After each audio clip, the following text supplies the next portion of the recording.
Hello everyone, welcome back to another ESC Scott YouTube video. Today I am doing a video I've been wanting to do for a while, just haven't really gotten around to doing it. It is 10 things I want to see and don't want to see at Eurovision 2023. I've got 5 things I want to see happen at Eurovision this year, and then I've got 5 things I do not want to see at Eurovision this year. Now, this is not a reflective report on what Eurovision 2022 was in Turin. I'm not bashing the contest. It was a very, very, very good contest and I loved watching it.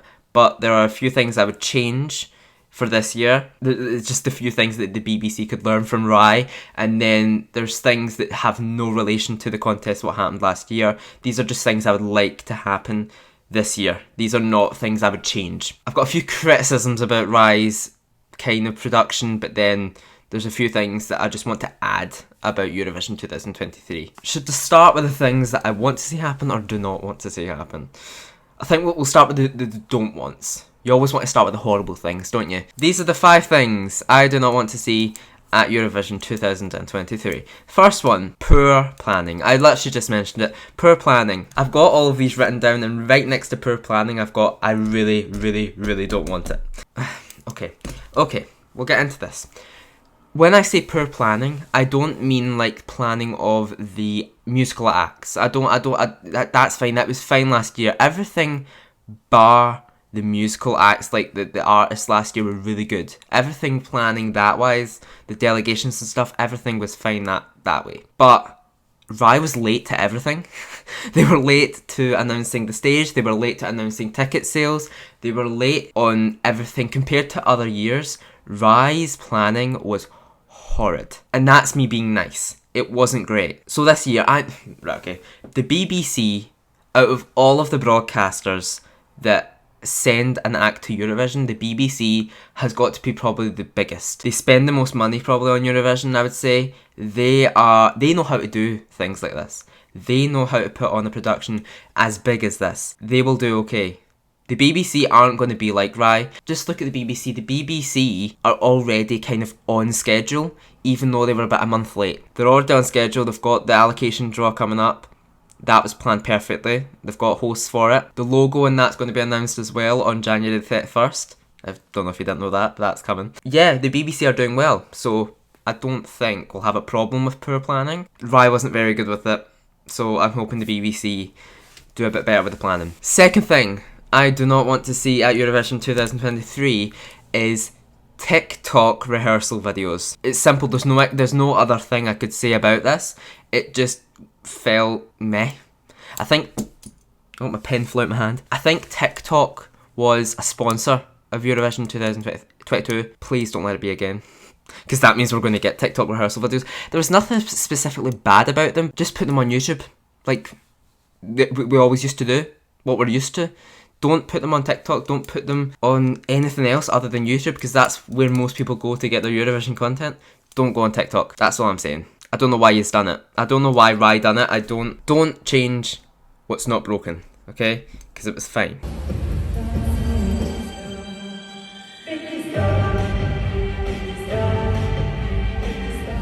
Now the next one, okay. This is the big one. This is a big one. This is probably the biggest one. An ambitious, or a too ambitious stage design. Don't want it. We want a stage. In fact, we want a working stage. That was ridiculous. Don't have too many features. Like, we don't need a waterfall. We don't need a water feature. We don't need a sun.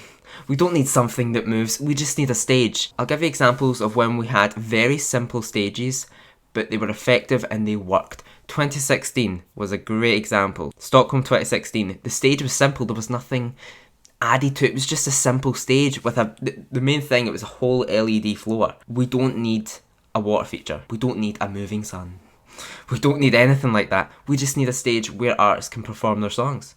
That's it. It'd be cool if we had a nice feature, but we don't need it. We want it, but we don't need it. So if it's too ambitious, don't do it, please. But we have got I can't remember his name. I cannot remember this year's stage designer, but I know I can remember people saying, and I saw the EMA stages he used to design, and Oh, he's designed a lot of stages and they look pretty good, but some of them do look quite ambitious. So let's just hope no weird features are added to the stage this year. Let's just have a stage that's normal, and that's the end of that.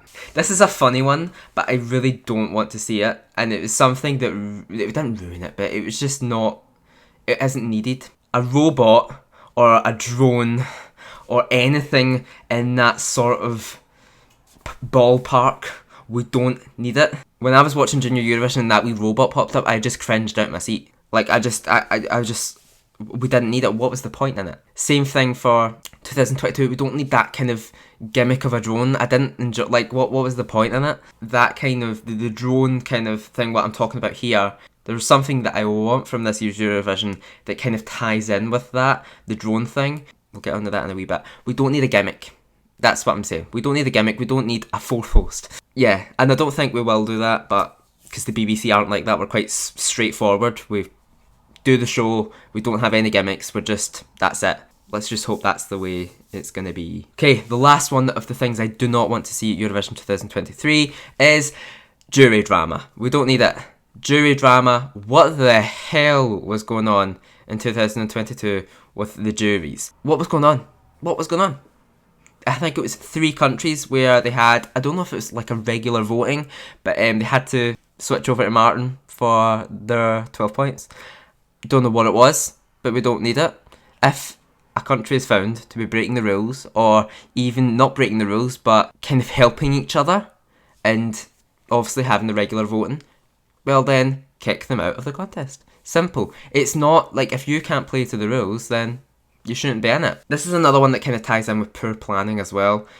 We don't want jury drama. Just, no. They are the 5 things I don't want to see at Eurovision 2023. Now we're going to go on to the nice bit, the positives. Now we're going to move on to the 5 things I really want to see at Eurovision 2023. Now, I said the first one a few days ago in a video.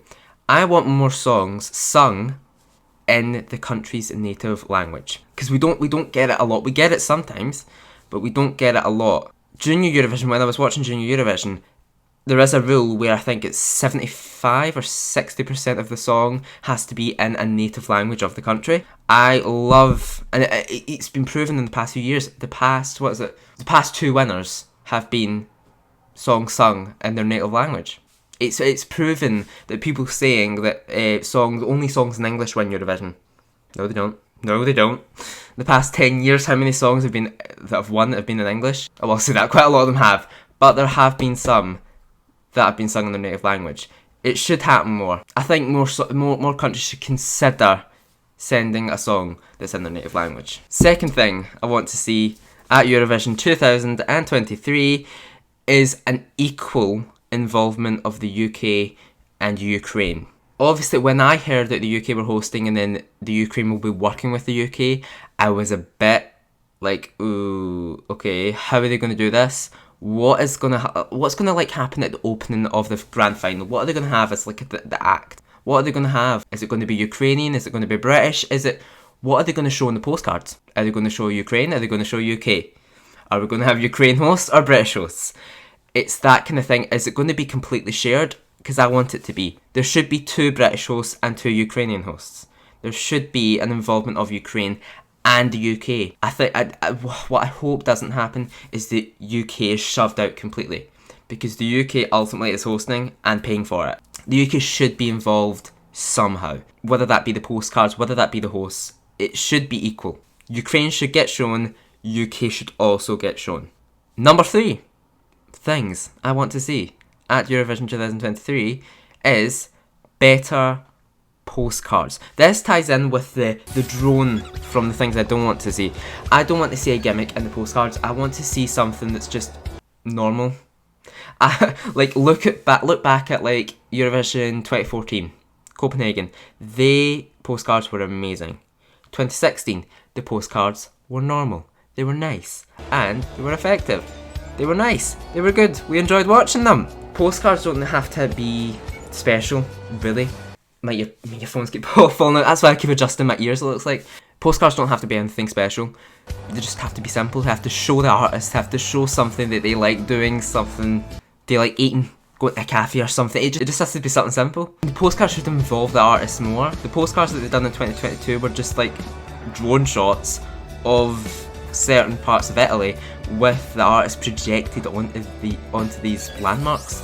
It's like,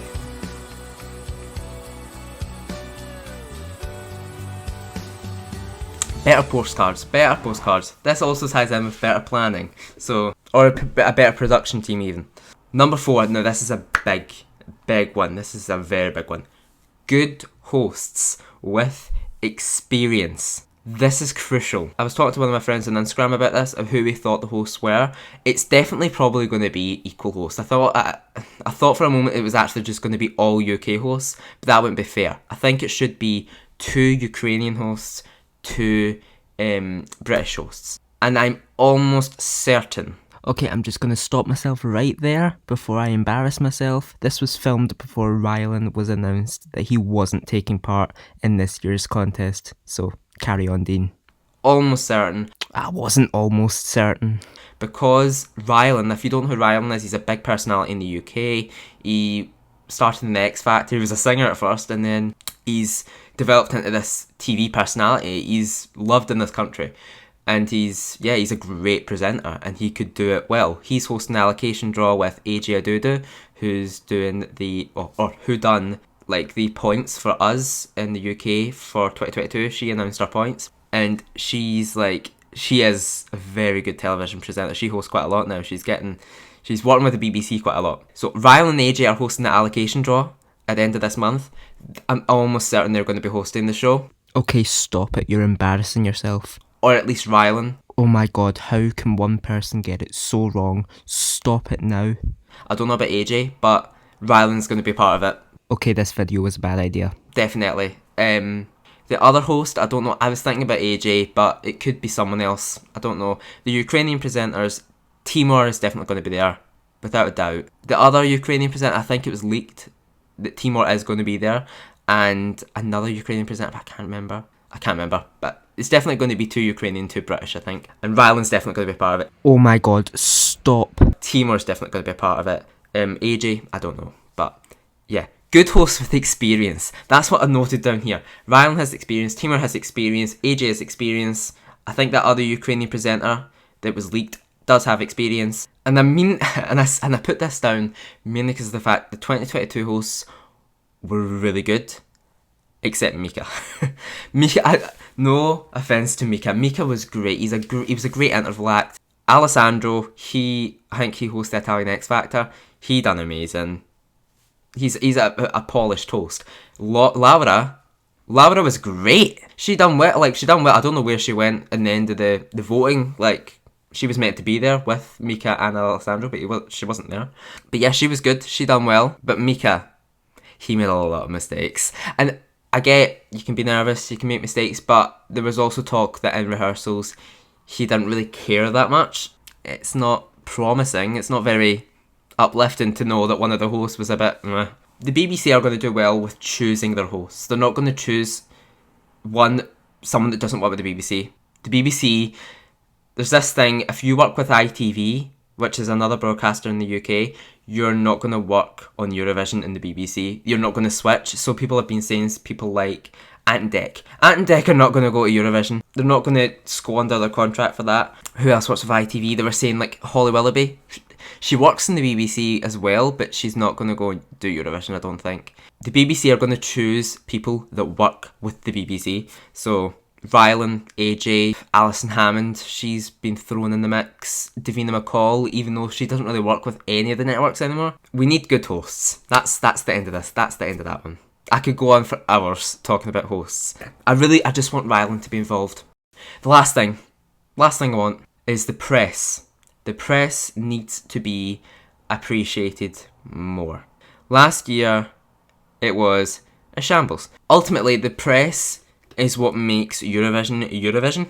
Any Eurovision fan has always been on YouTube, has always been on the internet looking for Eurovision news, reactions. It's all that Eurovision fans do, really. So to have what happened last year where the EBU was like, each kind of Eurovision journalist company can only send one person to the contest to be in the press room is a bit It looks a bit shit. So that needs to be changed. And it shouldn't just be the big, the big Eurovision journalists that get more than one. It shouldn't be just wee blogs. It shouldn't just be ESC United. It should be the ones that are smaller as well. Get more than one person to go to Eurovision to cover the event. It shouldn't just be people from BBC News.